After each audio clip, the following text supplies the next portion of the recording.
Unhappiness is a survival mechanism. It's your brain telling you, I scanned the world around me and there is something that doesn't seem right. And because it doesn't seem right and your brain is just chattering away all day and you never really listen, it needs to alert you in the form of an emotion. If it's a survival mechanism, then quite interestingly, we should probably react to it as we react to other survival mechanisms. The pain is a survival mechanism. You wouldn't actually want to get rid of the pain even if you could, because that pain is what makes you pull your hand away and save your hand. But here's an interesting thing.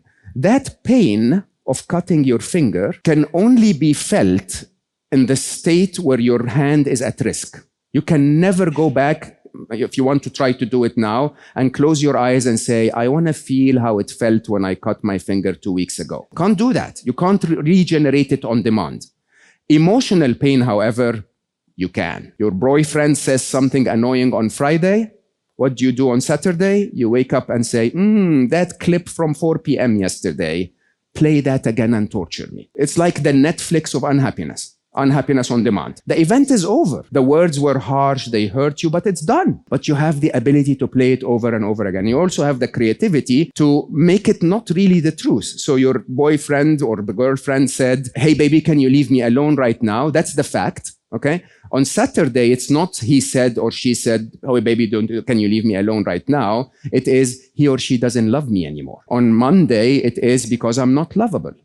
On Wednesday, it is, I'm going to spend the rest of my life alone. We have that creativity through the Netflix of unhappiness to add our own scenarios of creativity to torture ourselves. If, as I said, unhappiness is a survival mechanism, let's compare it to other survival mechanisms. The one that I like to compare it to most is a fire alarm. If the fire alarm goes off in this place, what will we do? Anyone here will choose to sit and listen to it? No? Right? Most of us will just walk out away from the noise. We will do something about it. We will verify if there is a fire and then we'll take action. That's not what we do with unhappiness. When we feel unhappy, we not only sit in the fire alarm. As a matter of fact, when the fire alarm switches off, we put a lighter next to it and light it again, which actually means there is a way to come out of unhappiness. Now, who here is happy all the time? I have a very, very successful podcast in the well-being space.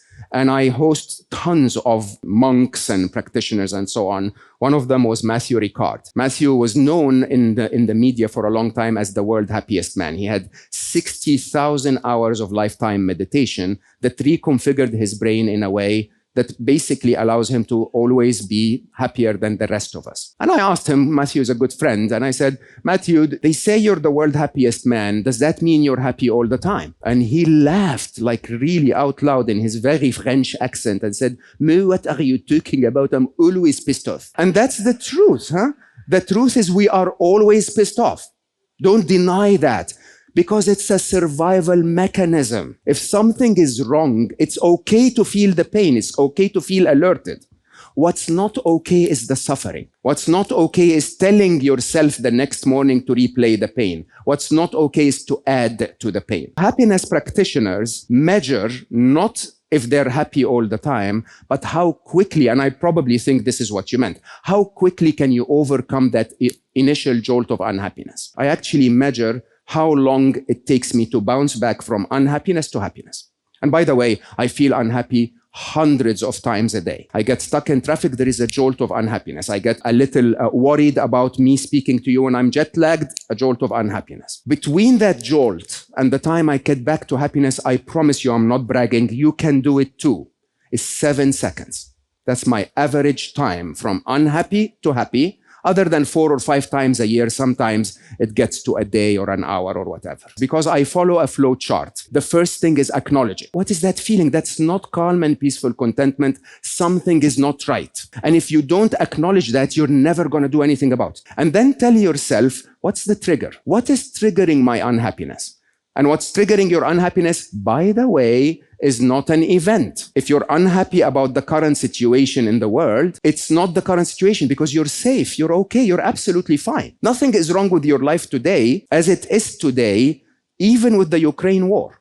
Nothing is wrong with the food that you ate today as compared to yesterday with the economic crisis. You're still driving your same car. Nothing has changed. Your now is absolutely perfect. When we are unhappy, what triggers our unhappiness is a thought. It's a description of the event offered by your brain as modified by your conditioning and traumas and assumptions and what your neighbor is telling you and what the news media is telling you and so on. So if the thought is, we're going through tough times, we're going through winter, it's a great thought. If the thought is, I'm going to be homeless, that's a worthless thought. The first step of the flow chart is I ask myself a question, which is this true? I love my daughter to bits. One day we had an argument. So I said, baby, I'm going to go out to a coffee shop, have a coffee, calm down, and we come and talk about it again. She had called me in the morning, made me breakfast, hugged me when I came in. The minute I walk out, my brain says, Aya doesn't love you anymore. I promise you, I stopped in the middle of the street and I said, what the fuck did you just say? In Montreal, it's okay. We're all,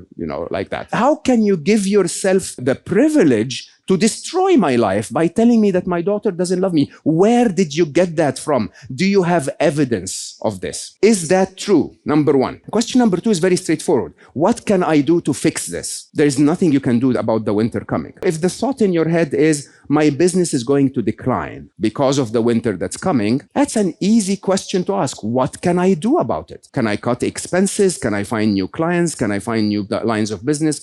Whatever. When you ask that question, two things happen. One is you make the world better.